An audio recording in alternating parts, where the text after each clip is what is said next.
মাঠে কাঁদছেন নেইমার, আর তার সাথে কাঁদছেন বিশ্বের কোটি কোটি ব্রাজিল ভক্ত। হেক্সা মিশনের স্বপ্ন নিয়ে বিশ্বকাপ খেলতে আসা ব্রাজিলের মিশন শেষ হল টানা ৬ বিশ্বকাপে শিরোপাহীন থাকার হেক্সা হতাশা নিয়ে। রাউন্ড অফ 16-এ নরওয়ের কাছে হেরে এক ট্র্যাজিক হেক্সার বৃত্ত পূরণ করল ব্রাজিল।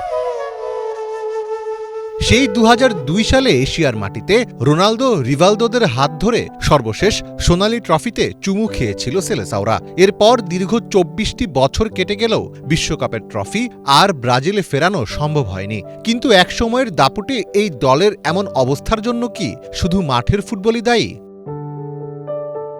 একসময় ব্রাজিলের ফুটবল পরিচিত ছিল যোগবনিত বা সুন্দর ফুটবল হিসেবে, যা ছিল খেলোয়াড়দের ব্যক্তিগত নৈপুণ্য ও সৃজনশীলতা নির্ভর। কিন্তু ব্রাজিলীয় একাডেমিগুলো বিশ্ববাজারের চাহিদা মেটাতে গিয়ে শৈল্পিক খেলোয়াড় তৈরির চেয়ে শক্তপোক্ত ও ট্যাকটিক্যালি শৃঙ্খলিত খেলোয়াড় তৈরিতে বেশি মনোযোগ দিচ্ছে। ব্রাজিলের ক্লাবগুলোর আর্থিক দুরবস্থার কারণে তারা কিশোর বয়সেই এই প্রতিভাদের বিক্রি করে দিতে বাধ্য হয়। ফলে ব্রাজিল তার নিজস্ব ফুটবলীয় সত্তা হারিয়ে এক ধরনের কৃত্রিম ইউরোপীয় ঘরানার দলে পরিণত হয়েছে।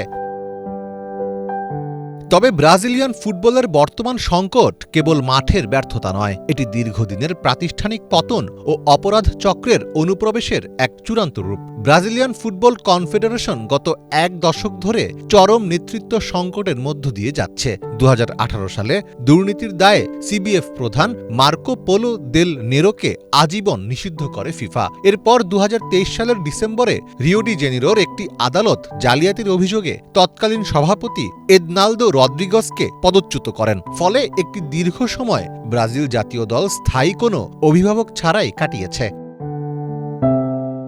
২০২৫ সালের মে মাসে সিবিএফের ২৬তম সভাপতি হিসেবে দায়িত্ব নেন পেশায় চিকিৎসক ও ব্যবসায়ী সামির সাউদ।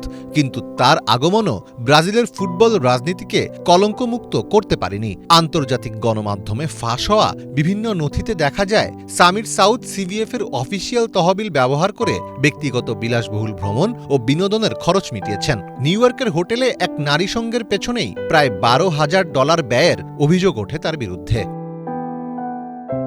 ইতালির মতো ব্রাজিলের ফুটবলেও পড়েছে মাফিয়ার ছায়া। ২০২৩ সালে উন্মোচিত হয় অপারেশন ম্যাক্সিমাম পেনাল্টি নামের এক বিশাল স্পট ফিক্সিং কেলেঙ্কারি। গোয়াস রাজ্যের পাবলিক মিনিস্ট্রির তদন্তে বেরিয়ে আসে যে আন্তর্জাতিক ও স্থানীয় জুয়ারি সিন্ডিকেটগুলো ব্রাজিলের শীর্ষ লিগের ম্যাচগুলোকে নিয়ন্ত্রণ করছে। এই তদন্তের জেরে সান্তোসের ডিফেন্ডার এদুয়ার্দো বাউয়ারম্যান সহ অন্তত ১৫ জন ফুটবলারকে দীর্ঘমেয়াদে ও আজীবন নিষিদ্ধ করা হয়। শুরুতে ব্রাজিলের দ্বিতীয় বিভাগের ৩টি ম্যাচ নিয়ে সন্দেহ হলেও পরে দেখা যায় এর ডালপালা প্রথম বিভাগ এবং বিভিন্ন আঞ্চলিক স্টেট চ্যাম্পিয়নশিপ পর্যন্ত ছড়িয়ে পড়েছে, যা দেশটির ঘরোয়া ফুটবলের বিশ্বাসযোগ্যতা পুরোপুরি ধ্বংস করে দেয়। ব্রাজিলের নিজস্ব ঘরোয়া লিগের মান যেমন কমছে, তেমনি খেলোয়াড়রা দেশের মাটির ফুটবল সংস্কৃতির সাথে মানসিকভাবে যুক্ত হওয়ার আগেই ইউরোপীয় ট্যাকটিক্যাল মেশিনে পরিণত হচ্ছেন। ব্রাজিলের ক্লাবগুলোর আর্থিক দুর্বলতা এবং সিবিএফের দুর্নীতির কারণে তারা দেশের সেরা প্রতিভাদের ধরে রাখতে পারছে না। রাজনীতি, দুর্নীতি এবং অপরাধ চক্রের এই ত্রিভুজাকার প্রভাব ব্রাজিল ফুটবলকে তার সোনালী অতীত থেকে অনেকটা দূরে সরিয়ে দিয়েছে। মীর ফজলে রাব্বি, বাংলা ভিশন।